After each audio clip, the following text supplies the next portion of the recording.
What is going on, everybody, and welcome to this week's edition of the post-game show here on the Cold Front Report. I'm joined as usual by my partner Travis Blakesley. We are without Jeremy Turner Montgomery tonight, but we'll carry the load. Travis, it was a fun game to watch today. It was an even more fun game to be at. How are you doing today, man? What's going on, Clayton? Happy New Year. Everything's great. Good to punch a ticket to the postseason. Now let's get the division next week. Yeah, it was kind of we were talking before we came live, and it was a bit of a different game today. It felt weird. There were highs, there were lows, there was adversity, there was adjustments, and there was execution on those adjustments. It was a game that was a little bit of everywhere, and one that could take fans any which way. People could be optimistic, people could be pessimistic, and look at all the negative aspects of this game and come that they could come away from. But at the end of the day, a win's a win, and the Bills clinch their fourth playoff berth in 5 years, and the third straight in the last 3 years. Travis, what were your overall thoughts on this game in general today? And then we'll dive in and talk about the Bills' offense. Well, overall, when your go-to game plan is not working and you can find another way to win, that's always great. It was awesome seeing the run game really overperform. Especially that last drive where they know we're going to run the ball, and we're able to do it at will. Really, to be able to build upon what we saw last week. It was a game where Allen was on that first drive or two. You thought it was going to be one of those games that he was just throwing darts all over, and we hit some adversity, turned the ball over. But like we said in the pre-show, if you can turn the ball over twice or three times, muff a punt on the goal line, and still win by 2 scores, not a bad day in the office. No, absolutely not. This offense, it's the second of the last 3 games that they've really kind of ran Josh Allen like they did today. Um, I don't know. There's various different opinions on how people feel about running a quarterback or running the Bills quarterback in particular, Josh Allen. And they've stretched throughout the entirety of his career, whether it be the design runs from his rookie year going into 2019 to last year to this year. At this point, when he is a huge component, word quote unquote, that's what Sean McDermott refers to him as when referring to Josh Allen and what he brings to the Bills rushing attack. He's a huge component for this team, and he's honestly one of their best rushers. He is the best carrier of the football of those 3 running backs. I mean, he's not super fast, but he is an athletic quarterback, and it's something that teams must account for when you play the Buffalo Bills. And his athleticism is really what sets him apart as a quarterback. Did he have a great day passing today? Absolutely not. Statistically speaking, when you talk about an 11 for 26 game where he throws 3 interceptions, no touchdowns, that's a pretty bad game statistically for his passing statistics. But at the end of the day, the Bills offense did what they needed to do, and the Bills executed in the second half after making adjustments in the first half. This rushing attack, they didn't really have a focal point on the running game in the whole first half. If I recall correctly, Devin Singletary only had a handful of carries, 2 or 3 is the number that sticks out in my mind. And, you saw him throw 2 interceptions. One that was tipped, one that was a hero ball play, one that, it just happens, and the other one that kind of just happens. We've talked about those sort of plays for Josh Allen throughout his career. The hero ball plays where he rolls out and he tries to make a play, and this one just happened to be intercepted. Travis, are you really concerned about how much the quarterback turned the ball over today? I'm not. I mean, we've seen games like this.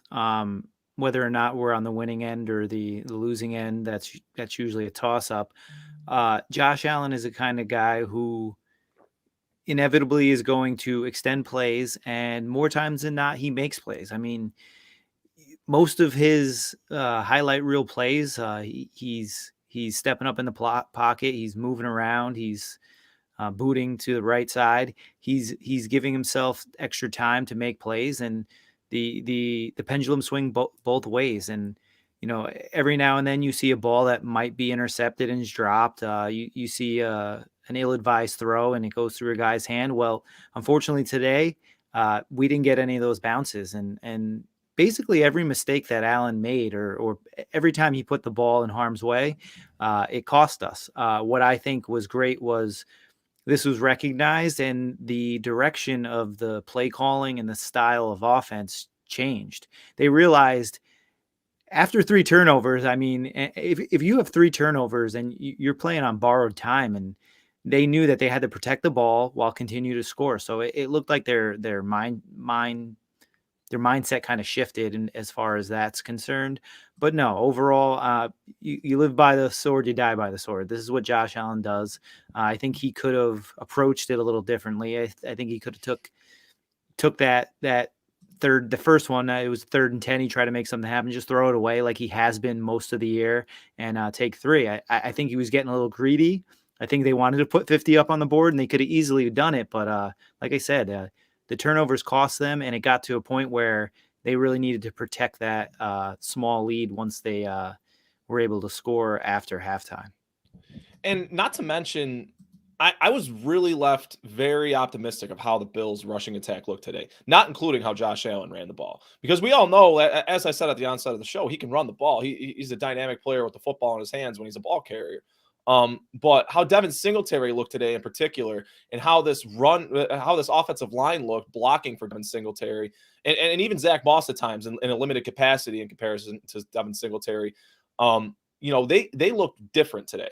And it leaves me very, very optimistic, but at the same time wondering, why wasn't that the plan from the start? Why were they so timid at giving Devin Singletary carries to begin this game? Because, once they started feeding him the ball, he was getting 3, 4, 5, 6 yards a pop almost every single time he touched the football. And, it wasn't necessarily, it wasn't big chunk play offense, but it was efficient. It was clock controlling. It was ball controlling. It was it wasn't something that I've seen this team be able to do for certain durations of the season. Be able to control the game on the ground, be able to control the clock throughout the whole game, really just maintain possession and maintain the line of scrimmage, which this is the second game in a row now where I come on the post-game show and we talk about the Bills possessing and maintaining the line of scrimmage for the entirety of a football game. And it was the second game in a row that they start Ryan Bates at left guard. And this offensive line looked great in run blocking. They look good in the run fits, and they look even better in their pass pro. Travis, how'd you feel about this Bills offensive line? Did you think they did a good job today? Do you think this is really the front that they're gonna go on with going into the playoffs? Well, you summed it up very well. These last 2 weeks, where they're able to control the line of scrimmage. You made a point earlier asking, and you were wondering why we haven't gone to the run, specifically Singletary. And I just think the offensive line really didn't have their shit together in the beginning of the season. What we're not seeing is those negative plays, and that's huge. Even if you only get a 1-yard run, that doesn't blow up your down and distance. We're getting favorable down and distances, and whether it's the run to set up the pass or vice versa, I think the offensive line is really cueing in on who they need to block, and the scheme has shown. I think we're seeing a lot more gap running, and that might be the difference. It's hard to see from the broadcast view, but the offensive line certainly is, 1, blocking the right guys, and 2, I think they're asserting themselves, which is something that we were sorely lacking in the first, 2/3 of the season. So the offensive line as a whole, 2 back-to-back great weeks. I think that the 2 best weeks. I mean, the pass protection was flawless. I don't believe they had a sack on Allen. And, I saw a couple times from the broadcast view where Mitch Morris has no one to block, and he slides down the entire line of scrimmage and picks up the end man. It's really cool to see, because usually, you block the farthest guy down on the line of scrimmage, but they're moving around and they're picking up blitzers or just stunts that were really eating us alive early on in the season. So it's coming together, and I think it's going to be huge in the postseason. Everyone says you need to run the ball, and if you're able to run the ball when your quarterback doesn't have his stuff that day, and you can win, that's a formula for success for any team in the playoffs, if you ask me. Yeah, and a lot of people are asking in the comment section the status of Ryan Bates as he left the game on the Bills' final series, and so did Stephon Diggs. Stephon Diggs was rattled on that series as well. So, from what I could see, it looked like Ryan Bates was all right. They put him in the tent. Did he walk off? He walked on his off, own and power. Okay. he walked off under his own power off the field. He walked off under his own power off the field at the end of the game. He was on the sideline. I was watching him stretch. I was watching him. He went through some. He went through some stretches, and he was working out. It looked like his right hamstring / knee, and he looked all right. He was running up and down the sideline. He was just stretching it out, and he looked all right. It looked like something they're definitely going to monitor in this upcoming week.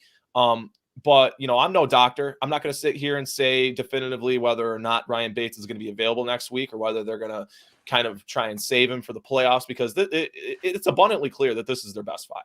It's abundantly clear that this offensive line pairing that they have chosen over the last 2 games gives them a huge advantage along the interior. The one thing that I think this offensive line really misses, and really had missed throughout the duration of this season and even last year to a certain extent, was the communication that Quinton Spain provided at that position at left guard. It's one thing to have a center who that's his job. It's the center's job to know what everybody on that line is doing, knowing what they're supposed to do, knowing the calls from the quarterback. That's part of being the center. It's another thing when you have interior offensive linemen, which obviously they're going to have to communicate with the guys next to them, and there's going to have to be some sort of communication going on. But it's another thing to have a center-minded guard. And if that makes sense, these guys who like to talk, who like to speak up, and such as Quinton Spain. Quinton Spain is no exception to that. Quinton Spain, it was said quite adamantly about how well he was at communicating up on the offensive line. And I think when they lost Quinton Spain, they lost a bit of that synergy up front. They lost a bit of that chemistry up front. And I can't really reinforce enough how important that is for a starting offensive line in any single level of football, professionally, amateurly, at the high school level. It doesn't matter. Having synergy and chemistry up front is a big deal, and it pays dividends at the end of the day. And this offensive line, as I said, they maintain possession of the line of scrimmage. They big boyed the defense of the Atlanta Falcons, and they didn't come to play today. They came to win today. That offensive line, they continue to look good. They continue to look like a Super Bowl caliber offensive line with the quarterback back there and the line in front of them. This offense can win a Super Bowl with the way the offensive line has played the last 2 weeks and the way they've imposed their will in the rushing attack. It leaves me nothing but optimistic for this offense. And it's crazy coming out of this game speaking in such a manner, considering we turned the ball over today 4 times. The offense left points on the board, and they still won by 2 possessions. They're playing efficiently. The couple things that need to be cleaned up, such as the interceptions, I think they're not arbitrary. They're not binary. The interceptions that happen, they're fixable problems. As we said, 2 of the balls were tipped. I'm not sitting up here making excuses, but these are things that happen in football. Balls get tipped, and they go to certain players. When the ball gets tipped, it could go to blue, it could go to white. That's the way it works. You never really know how the ball is going to flow, and that's really that's the game, baby. That's the way it happens. And this offense, looking as efficient as it has, looking as good as it has, as stable as it has, not really having those negative plays, really has done wonders for the efficiency, for just overall the output and production of this offense. To over 30 first downs today, 29 last week. This offense is doing their job. They didn't punt today, but I really didn't want to come on here and say anything about the punt thing, because he threw 3 interceptions. If you didn't turn that ball over 3 times, no, I believe there was one they were in scoring position, but you never really know when they would punt the ball away. Overall for this offense, I'm left very optimistic for where they could go. Travis, how do you really feel about the direction for this offense? Do you feel confident in the Bills' rushing attack? And do you think Brian Dable is going to instill a little more faith in Devin Singletary as the weeks go on, or do you think we're going to have to deal with the same thing every week, where it almost gets on the verge of this offense is looking very erratic almost, and then they start running the football and they start to even out their plays and their play sheet, and they look 2-dimensional rather than 1-dimensional. It makes this offense just go to another level. What direction do you really feel they're going to go in? Well, I think they're always going to try to be a pass-first offense, and then when it doesn't work, we saw the adjustment at halftime, and we did come out and turn the ball over again, but you saw a concerted effort to either take what the defense is giving you or just establish the run. I'm not concerned at all. I think really what this offense comes down to is just do they have it that day? If we're going to make a run, it has nothing to do with the talent on the field or a lack there of a run. I don't think it has anything to do with that. I think we're good enough. I think the offensive line was my biggest question going forward. I think the last couple of weeks they were able to prove that they are more than serviceable and multifaceted. It's just going to be, are you going to show up and you're not going to make mistakes against the big boys? That's what it comes down to. Another sign of improvement, a second week in a row where they were very good on third down and fourth down. That's what we saw a lot last year. They were dominant on those third downs. It seems like no matter the down and distance, they were able to pick it up. And today, again, they were great on third down outside those 2 turnovers. But yeah, I guess to answer your question, I'm not concerned. I think Dayball has had a couple, let's give it 2.5 quarters of very good play calling. And I think hitting adversity the way they did today, they didn't go the same route that they did in Jacksonville. I thought the end of the half played out a lot the way the Jacksonville game did, and I think we came out and tried something different. Again, we're going to have that run that pass first mentality, and that's fine. But if Allen isn't on and the conditions aren't great or favorable, you gotta find ways to get Singletary involved. I mean, that guy has been playing at a, I'm not going to say elite, but maybe a great level the past 4 or 5 weeks. His running has been nothing short of hard. He's trucking guys. He's running through guys. He's carrying guys. He's not getting knocked down after first contact. He's hitting the hole much better. His explosiveness is there. He's never going to run away from guys. But again, if you can move the sticks, just keep feeding him the ball. And shout out to Zach Moss, because he did the exact same thing. He had a great game as well. Yeah, Zach Moss ran the ball angry today. That was something I really like to see from him. A player who really hasn't gotten much run in the past couple of weeks in comparison to the first portion of the season. Overall, on that note, I want to ask the Bills Mafia, everybody in the comment section, to leave your Brian Dable approval grade. Grade Brian Dable F through A of how you felt he coordinated this game for the Bills offense today. As we said, the adjustments were a big deal today. The adjustments at halftime to really kind of, I don't know if they ripped up the game plan. I don't know if they pulled it back. Obviously, they went out there on the first series and Allen threw an interception. It looked to have been tipped right to the linebacker. But he threw an interception on the first series. And, I thought the offense overall, they did a pretty good job resetting after that interception because, at that point, after the third interception, that was quite interesting. That and the one thing I really noticed was just quite how hard Allen was throwing the ball. I know you and I were mentioning it before we came came live. He was really whipping that thing today, and it was a sight to see when he fit it between 2 defenders right to Cole Beasley on the first series, and then he did the very same thing to Gabe Davis on the next play. It's impressive to see a player so effortlessly whip the ball in the snow like that. It's not really anything that I think a lot of people have seen, and I don't think the narrative of Josh Allen playing poor in weather really, I don't really agree with it personally. I think that, his stats today look far worse than he actually played. It wasn't good when the turnovers were happening. Obviously, you never want to see a team turning the football over. But the defense definitely came to play today. They came to play, and they definitely made up for some of the mistakes that the offense were making on their end, as well as the mistake the Bills made, Marquez Stevenson made early on when he muffed the punt. I felt like this was a really strong game for the Bills defense. I think they flexed their muscles a lot in this game, and I thought Leslie Frazier called a wonderful game. Travis, what were your overall thoughts about the Bills defense and their performance against the Falcons today? Just another notch in the belt, if you ask me. My biggest concern the last couple of weeks were the pass rush, and I think they delivered. 5 sacks. We did blitz a little bit, but Rousseau had his strip sack. Oliver again playing out of his mind. Harrison Phillips looking like the starter next to him. Going forward. Guys like Anku making plays. We saw Epinesa with a tackle for loss.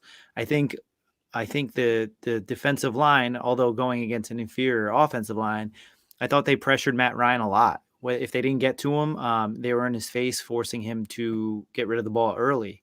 The secondary was great. That first one-on-one pass down the sideline to Pitts that Dane Jackson broke up was a nice heady play. I thought the only real blemish was that crossing route where Dane didn't really try to tackle him, and Hyde got stiff armed, and he turned a 25-yard gain into, I don't know, what was it, 60 plus. Couple little run fit issues but we're going to see that. I mean, we've kind of spoke on that. It's going to happen. But yeah, I mean, they're number one statistically for a reason. I think they're a playmaking defense. We got that one turnover. Would have liked a couple more, but when the pendulum was swinging as far as momentum after that third interception, I think Ed Oliver made 3 plays on his own in a row to get them out of field goal position. And I think moments like that, if the defense can step up and they know they have to prevent the bleeding, and they're able to do that, that's where this team plays in synergy. Because from the moment they got that stop, it was smooth sailing for the Bills then on out. And not to mention that fourth that goal line stand where very unfortunate, very uncharacteristic of Matt Ryan to get a taunting penalty, but boy, does that hurt. I guess you shouldn't talk trash unless you go into the end zone standing up. Yeah. This Bills defense, I don't know. The Matt Ryan thing was really funny. It was really funny to me. He is a passionate football player. I'm not a Matt Ryan hater or lover. I don't love Matt Ryan and I don't hate Matt Ryan. I don't think he belongs in the Hall of Fame, but I don't think he's the worst quarterback to ever grace the surface of the NFL. He's a good player, and it was just funny. It's funny because the flags weren't really falling both ways today, to say the least. I'm not going to get up here and complain about penalties, but there was some discrepancy. There were some things where people could have some things to be upset about, and that one kind of made up some things. That was a pretty big flag too. You're talking about a possession that would have put them one possession down with 6 minutes left. That's a huge opportunity for their defense, and it really just never materialized after that foul. And it really was just pretty much game over after the ensuing play on 4th and 16 or 4th and 16 on 4th and goal. But you were talking about the Bills pass rush and how well they performed today. Players like Rousseau, specifically at Oliver.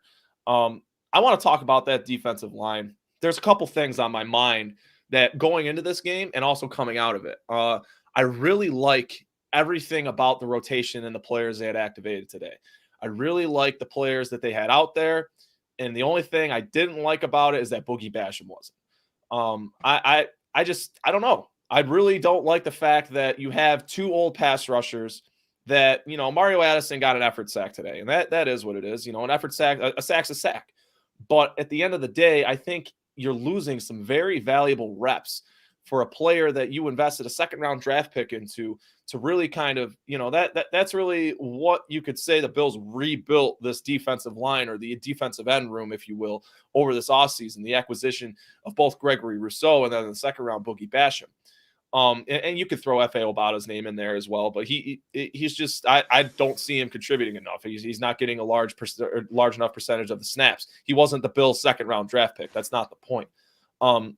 Bill's 2nd-round draft pick continues to be inactivated in favor of older pass rushers that, I just really aren't productive. Mario Addison, he's getting effort sacks. It wasn't necessary. He blew the tackle off the line of scrimmage and he went past him and he lit up Matt Ryan. But the case was more so it was an effort sack. And then you see Jerry Hughes, who made a couple boneheaded plays today where he messed up a potential sack, and I think he had 2 or 3 fouls today as well. And just real quick on Jerry Hughes. Every time Matt Ryan was able to extend the play, it was because Jerry Hughes went too deep in the pocket. And just like we've said half a dozen times on these shows, just continually leaving wide open spaces. And Matt Ryan, not a mobile quarterback, being able to make plays due to this. So, just to piggyback on you, I would much rather see Boogie Basham out there, getting better, valuable reps than watching Jerry Hughes do it over and over again. Yeah, they're extremely valuable reps to me in the development of a defensive end that you're going to have a lot harnessing on next season if the plan of the head rotation is going to be, you have to call it rotation. You have to assume that these guys are going to rotate again, because that's really what Sean McDermott likes to do with his defensive line. When you have three guys such as Epinesa, Rousseau, and then Basham, and Basham's really going to be a guy who's green behind the ears a little bit next year, who hasn't really, he's had playing time throughout the season. He has 2 sacks, but at the same time, he's not getting many snaps. I think this is a point that Jeremy had brought up last week about when the Bills lost those 500 reps when they missed OTAs. And that's all people really wanted to hear, or all they really wanted to talk about was the lost reps. These reps that Boogie Basham isn't getting, that you're giving to other players, such as F.A. Obata. I'll throw F.A. Obata's name out there too, because F.A. Obata, he's a 6'6" project who has some really good tangibles, but he's not a player you invested a second-round draft pick into to really kind of overhaul this defensive line. Eric Humphrey, I'll get to your question in a moment because it's a good question. It's exactly what I wanted to talk about next regarding the interior defensive line. But just to finish up things with this defensive end room, I just want to reiterate the fact that this defensive line, I feel like it'd be a little fresher. It'd be a little better with Boogie Basham out there. And it'd make a lot more sense to me. Are those guys producing more so than Boogie Basham would in this instance? I really could not tell you, because he hasn't gotten enough snaps in these situations to really kind of fairly evaluate what he'd do in this situation. But in regards to the interior defensive line, Eric Humphrey says, how did you feel about Starr not starting and not seeing the field much? I want to start off with this because, that talking about the interior defensive line, because I really liked when they threw out Starr and Eli Ankou at the same time. I think that pairing, that is a beefy pairing. And that's a pairing that the Bills really haven't had the horses to be able to go out there and run for quite some time. I'm not going to say one way or another about Starr's performance today. It seems like they're really kind of, I wouldn't say phasing him out, but they're really, I don't really know what they're doing with Star Lotulelei. This is something we talked about last week as to whether, maybe he was pondering retirement. Maybe he wasn't ready to come back, because there was various different reasons as to why he was missing practices and missing games that weren't necessarily injuries. And, that's nothing you really want to poke or prod at, but at the same time, it's something worth questioning. So overall, in general, I don't really know how to answer the question as to why or how do I feel about Starr not starting or playing. I feel like Eli Ankou and Star Lotulelei are doing their jobs when they're lined up at the one technique defensive tackle. And I also think that Oliver and Harrison Phillips are doing their jobs as well. Travis, how do you feel about Starr not seeing the field much? And what do you feel about the Bills' interior defensive line pairings, as we were talking about earlier with Ed Oliver? Well, I think it's an easy answer, because I think the actual reason why he's not playing as much, I mean, again, say what you will about his play the last half of the season, but Phillips has been outplaying him regardless. So I think you can put any of the speculation to bed, because it really doesn't matter. Phillips has shown up after a rough season last year. He people forget that Giants game where he got injured. He was playing well, and then it took him a long time to get back. These guys are normally, you got to remember, when you're rehabbing, you are around trainers every single day. You're around doctors, physical therapists, all that. And when you have a major knee surgery and then COVID hits, and then you're kind of you got to figure it out on your own, that's got to be tough. And, shout out to Harrison Phillips. We all know he's a great dude. Everyone wanted him to be the next Kyle Williams. I think that was kind of unfair. Well, definitely unfair, but his play as of late has been great. He's been showing up in the pass rush department, and the run stop has been solid. So I like the pairing between him and Oliver. And like you mentioned, Ankou is a mountain of a man, and having people forget Star Lotulelei is not really a one technique. He came in as a very, very athletic three technique. So to have him playing next to an actual, nose tackle, I think it's going to help him, because he's going to get more one-on-ones. And, if he makes plays, great. If not, he's just that second rotational guy to take some reps in mid-third quarter and, spell a few guys. But again, I think Harrison Phillips is the key to having that line. It's weird. Our defensive line has turned into a hockey lines. It's like we're trying to find those right combinations. Yeah, and I think that's the biggest thing that has really held them back is the combinations, is, constantly rotating these guys in and getting those reps as a defensive front all together with the same four guys and the same guys behind them. They really haven't got many opportunities to do that. And, watching it pretty closely as to how they were subbing players in and out today, it looks like they have definitively figured out what they like as far as pairings go along the interior in regards to Ed Oliver going with Harrison Phillips, which is absolutely dynamite. And I'll talk about that in a moment. And as well as, sending Star out there a little less, but sending Eli out there with Star, that's a chat. That's really good. Like I like the rotations that they have. And like I said earlier, the only thing I don't like about the rotations is not subbing out one of those older players for Boogie Basham. But let's talk about Ed Oliver, because, for the last handful of weeks, I come on here and I say, how about we talk about how good Ed Oliver is at football? And today was really the pinnacle of that. Today was, quite honestly, the best game of Ed Oliver's career to this point. And he's been having a hell of a season these last 6 or 7 weeks. Honestly, he's been a pretty good football player for the last 2 years, but you're seeing him pop up on the stat sheet. You're seeing him make plays. You're seeing him blow people up. You're seeing him wreak havoc in the backfield on running plays and passing plays. He's just being a dynamic, violent, physical football player, which is everything anyone had hoped for that Ed Oliver could manifest into after being selected by the Bills in the first round. And seeing it happen at this point in his career, it's really fun to watch because, hey, he is really that mismatch up front for that Bills defensive line. He is that guy who is a dog. He plays with a tenacity that he's a very tenacious football player, and it's a lot of fun to watch him go out there and do his thing.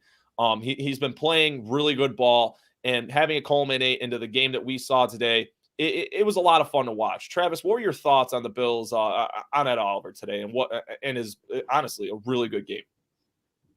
It's going to be nice not to have to really talk about his 5th-year option because we all know it's coming. Listen, this is a guy who's a high draft pick, which he wore the target on his chest for two plus seasons with this fan base. Not many people were happy with him.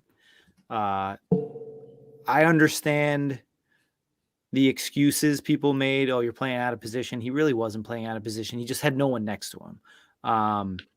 And not to make excuses for one, but he made plays that don't show up on the stat sheet. He made good football moves that if you never played the defensive line, you don't know what that looks like. A lot of people watching the game, they aren't exactly, they're watching the ball, and there's an art of watching football when you don't even know who has the ball. If you're looking at a position group like the defensive line, I mean, you can win a rep and it doesn't show up at all because the guy next to you makes a mistake.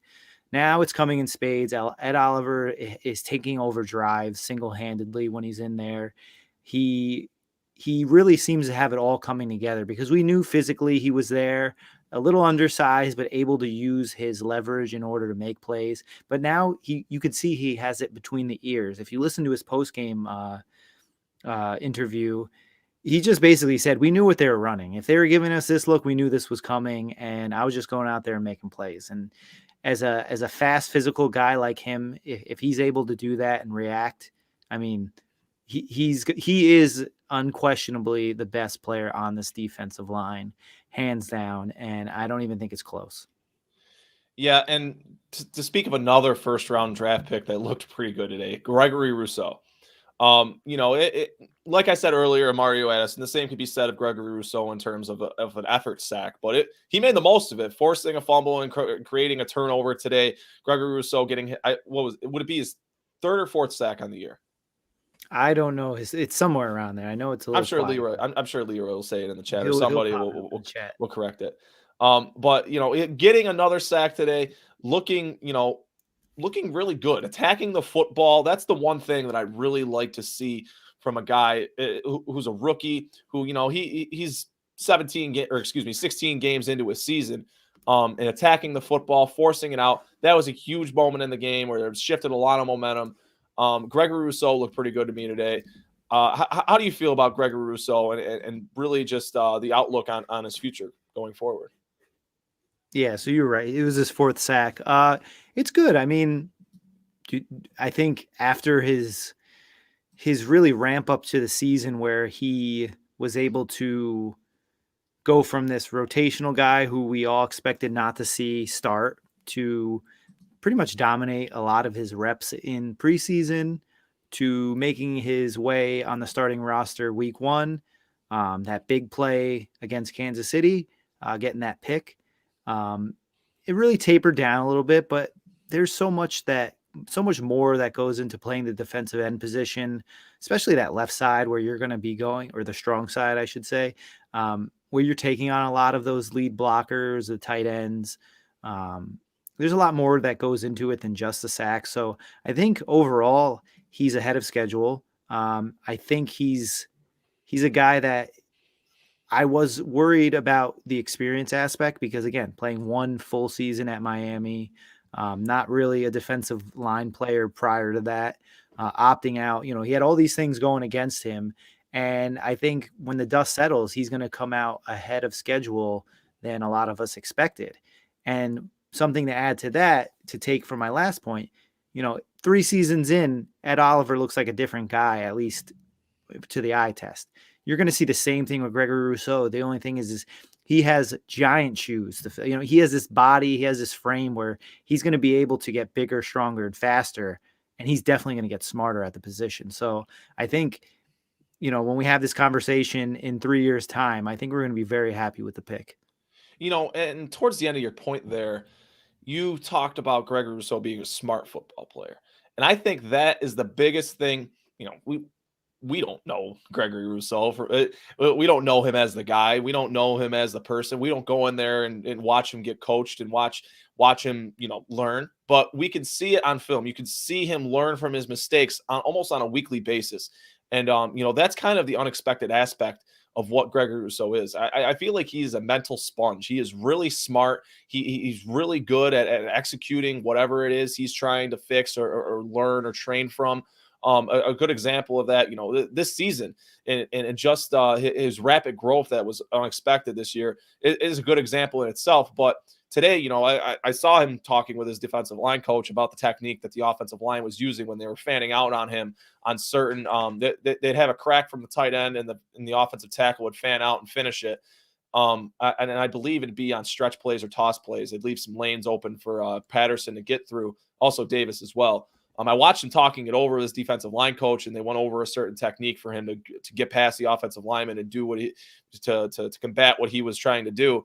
And after that, I watched him make 2 or 3 plays along his edge, just by maintaining his contain and beating his guy off the line of scrimmage and getting his gap. That's so important. And that goes into the point you were making earlier as to Ed Oliver making plays that don't pop up on the stat sheet. So when Greg Rousseau blows up his guy on the line of scrimmage and it forces Cordell Patterson to run outside, it ends up being Taron Johnson who gets the tackle, but really Gregory Rousseau made the play. Exactly. And they didn't get any yards because Taron Johnson made the tackle, but Gregory Rousseau filled the gap that they were trying to go into. That happened a couple of times today. I was just I was pretty happy with how this Bills defense looked. I felt like this was a good game for them to really flex their muscles. I wasn't really afraid of what the Atlanta Falcons posed on the offensive side of the ball. I feel like this team would be far different if they had their best offensive player out there, that being Calvin Ridley. I feel like vertically they'd be a much different team. I think everything, the complexity of how you match up with that offense would really change entirely if they were to have a few players or two. The matter is the Bills played who they were supposed to today, and they did their job. Another thing I don't want to fail mentioning on the show is how good this secondary looked. I understand, as I mentioned, they weren't playing that very talented of a receiving core, but Levi Wallace continues to look as good as he has throughout the duration of his Bills career. And this is about going on 4 weeks ever since Trey White has left the picture and unfortunately went on IR with an injury.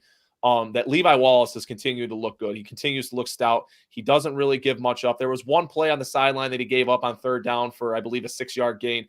And aside from that, it was all PBUs, and Levi Wallace was nothing but covering his guy and making plays on the football. How did you feel the secondary performed against an underwhelming receiving corps for the Atlanta Falcons?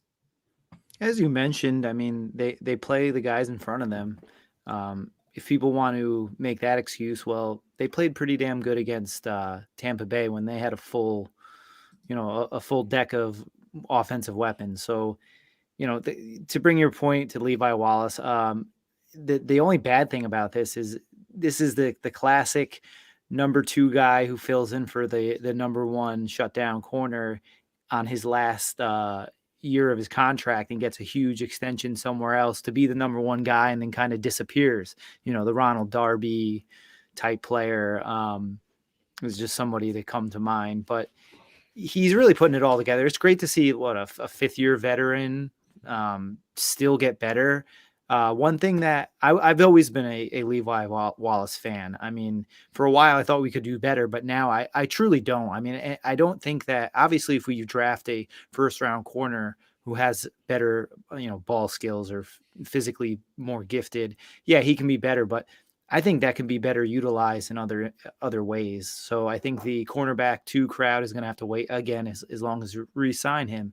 But Levi Wallace has been playing the ball better. He's been getting his head around, which a lot of his pass interferences in the past was not because he was out of position, but because he was chasing the play and really picking up that easy pass interference call.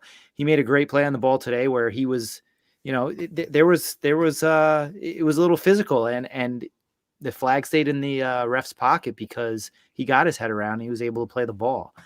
Your safeties are, they are who they are, the best combo in the league, if you ask me.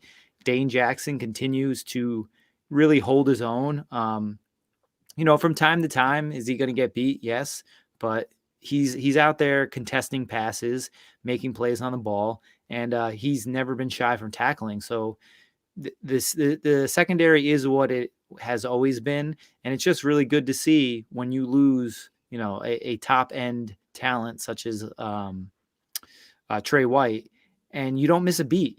I'm sure if we're going to go back and kind of see the stat lines from other games in perspective, and you're really not going to notice a drop off in the passing game for the opponent, or I should say a drop off in our production versus the pass. So as a whole, they're great. It was the stiff arm by Pitts was pretty brutal. That was a nice play on him. And like you said, without having Calvin Ridley and Pitts in the second half, there's really not much they could do. So the Bills were able to clamp down and kind of focus on stopping the run, and they were able to do so. Yeah, 2 players this season on the defensive side of the ball that certainly earned extensions. Harrison Phillips and Levi Wallace. Those are the first 2 moves this offseason for the Bills. The day after the season's over, I hope I hear about 2 signings, that being Harrison Phillips and Levi Wallace. And as you said about the cornerback 2 conversation, it doesn't really seem like it's going to be much of a conversation, because that's really more of a Bills Mafia trumped up thing, is it not? Because when you look at certain aspects, if it's one thing I remember pretty vividly is Brandon Beane saying that the media made far more of Trent Murphy possibly being cut after the preseason than there was ever really in all reality a likelihood of. I remember that quite vividly. And, that's kind of how I think of certain topics that people choose, certain hills that people choose to die on. And, really the Bills defensive backfield is a unit that this coaching staff and this front office instills a load of faith in. And with 2 guys such as Sean McDermott and Leslie Frazier, defensive back-oriented coaches,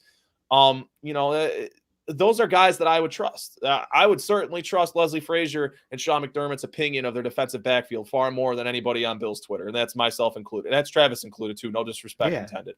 But you see what I'm getting at? This Bills defense, they've been amongst the top against the pass the last handful of seasons. And Levi Wallace has been a part of every single one of those teams over the last four years, and he still doesn't get credit. He's on these contracts because of why? Because, well, he's an undrafted free agent who has really made a career for himself and really is starting to stand out. And I agree with you, Travis. He is a pretty prototypical player who, the top cornerback goes down. He's going from cornerback 2 to cornerback 1, and he has yet to really look bad. He has yet to really get embarrassed the way many people act as if he's been embarrassed before. And this is an excellent point that DM Mag brings up. Wallace is great given the fact that folks avoid White and run multiple routes through his zone, forcing him to decide between them. Thank you. That's exactly what a lot of people fail to notice about Levi Wallace. The fact of the matter is there's one or two routes. There's going to be a guy open. That's the way zone coverage works sometimes. That's why some people call it vanilla. That's why some people call it conservative. And that's why sometimes Bills fans want to pull their hair out watching this, watching how the Bills, have stopped the pass in the past.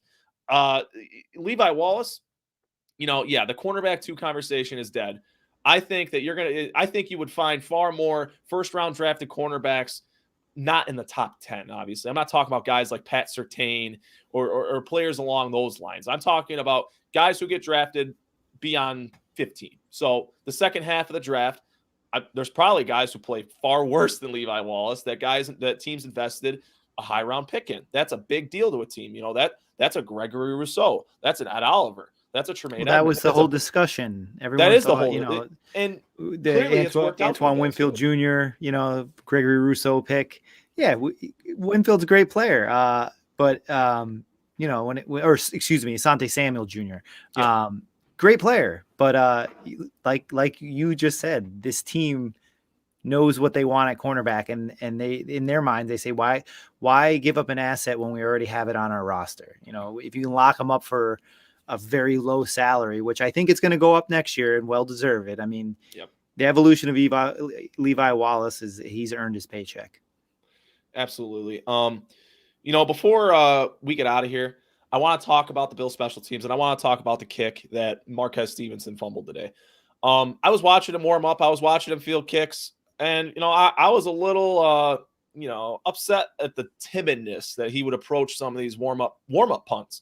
Matt Hawks kicking the ball 40 yards downfield to his teammate, and there were times where he could have gotten it, but he didn't really hustle to get it, and it was weird to me. It looked like he was timid to catch the ball, and there was a couple times where he fielded it and he double clutch it, and it's okay. That's worth noting. And then there was another 3 times where he muffed it, he dropped it, and I thought, oh man, this could be a factor today. And sure enough, it was the first punt. He fielded it, but he should have fair caught it. That at the end of the day, that's what he should have done. But mistakes happen. He's a rookie. He hasn't had much experience this year. He didn't get activated until the second half of the year. So certain things are going to happen at certain points in the game. That's understandable. And that's quite frankly what it sounded like to me as to why Sean McDermott didn't pull him out of the game, didn't bench him, and didn't replace him at punt return duties. And, I commend him for that.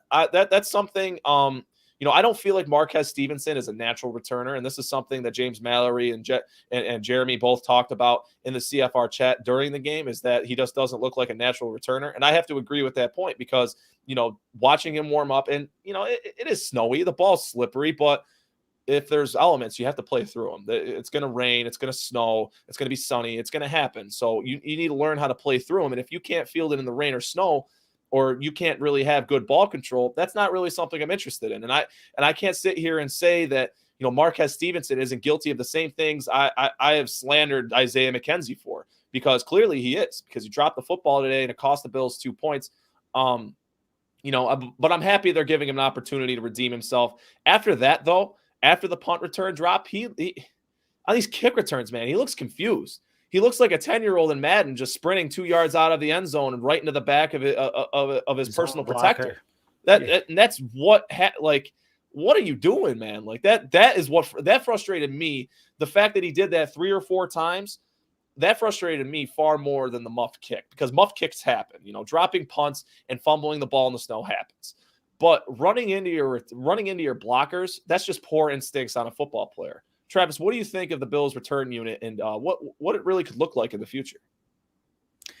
Well, you brought up great points, and I don't disagree with any of them. Although I do, I care way more about fielding punts than the kick return, just because chances are you're going to have to field the punt all the time unless you let it bounce into the end zone or out of play. Neither McKenzie or Stevenson are natural fielders of the ball. I watched them a lot in the practices that were open to the public, and neither of them fielded particularly well. I thought McKenzie would, at least when he was going to catch the punts, he did it better than Stevenson. But I saw a lot of the same things from McKenzie, where it was, if it was in between, if the ball wasn't kicked right to him or somewhere near him, he kind of, you could see him thinking through, should I field it? Should I let it bounce? And can kind of get stuck in no man's land. And that's hurt us on kickoffs and punts with both these guys. So I think the unfortunate thing is Isaiah McKenzie with the ball in his hands. Once he's able to field that ball, I think he's head and shoulders better than on Stevenson's on both aspects. I think he can find the hole on those kickoffs. Like you said, he's not running in the back of his guy all that often, and he was giving us favorable field position. But to me, and I know to McDermott's point, he is not going to put up with that the lack of care of the ball. And if you're not able to field it, I mean, after that punt, that muff punt, I sent a tweet just saying, you know what, just send Micah Hyde back there, have him fair catch the ball, and give our ball the offense. I've kind of conceded it from now. We don't have Andre Roberts, who scored a kickoff return for a touchdown today, by the way. We don't have that guy on the roster this year. I don't think we're going to see any headway. There's nothing that's going to make these guys better overnight. And I just don't think, like you said, I don't think they're natural returners of the ball. So, I would totally be fine with Micah Hyde just fair catching every punt. I can live with that. And then half of the kickoffs are going to go out of the end zone anyway. So you kind of take what you give there. But I just don't want to lose possessions, especially to an inferior team. I mean, everything that happened today was a recipe to lose to an inferior team. Turn the ball over, special team plays. I had all the fixings for it. Luckily, we were able to stifle it. But yeah, I don't think we have a true returner. You brought up great points. Yeah, I really I was quite surprised that the Bills couldn't steal a possession on special teams today. And I was a little disappointed, quite frankly, too, because Tyler Bass, they were trying to kick it short, but the wind was just a little too much going towards the tunnel end of the end zone. And he couldn't take enough off of it to the point where it forced them to return it and the unit could make a play. That was a little disappointing. But in regards to the return unit, and in regards to really just wrapping up this show and talking about the Atlanta Falcons, I think the Bills need number 84 from that other team as soon as possible. I think they need to sign Cordero Patterson to be their satellite back, to be their hybrid player on offense that they could throw in the slot, they could throw outside, they could throw in the backfield, they could throw him anywhere. He's a playmaker. Just don't run screen after screen after screen after screen with him. And he's not a wasted roster spot. Right, as a special teamer. And then he's going to be a return man on punts and kicks. And then he's a dynamic football player on the offense.